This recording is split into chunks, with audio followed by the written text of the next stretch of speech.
People power will win, these protesters are chanting. They celebrated a small moment of victory when they heard President Gotabaya Rajapaksa had fled.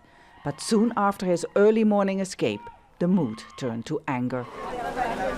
Thousands of people marched to the office of the man they fear could be Rajapaksa's successor, Ranil Wickremesinghe.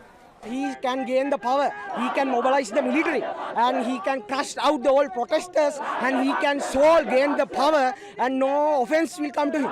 That's the plan. He is a mastermind, and please, I am asking international community, don't trust Wickremesinghe. He is the biggest villain in Sri Lanka. In response, the Prime Minister declared a state of emergency, saying he was now the acting president. Security forces in front of his office fired tear gas at protesters. Dozens were injured. This teacher needed treatment after being hit on the head. He traveled 150 kilometers to join the demonstrations, saying the government has ruined the education system. Prime Minister is very cunning fox.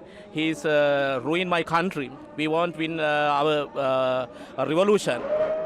Outnumbered, security forces failed to disperse the crowds.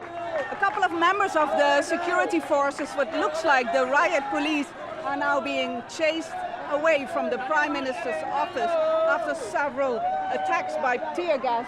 They're now chased away by the crowds. They're leaving.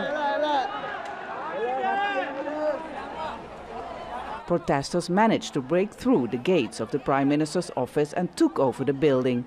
Their celebration did not last long. They went to the residence of the parliamentary speaker to make sure the Prime Minister would step down, and were greeted by more tear gas. Protesters blame both Rajapaksa and Wickremesinghe for the dire state Sri Lanka is in. Bankrupt, hardly any fuel and food shortages.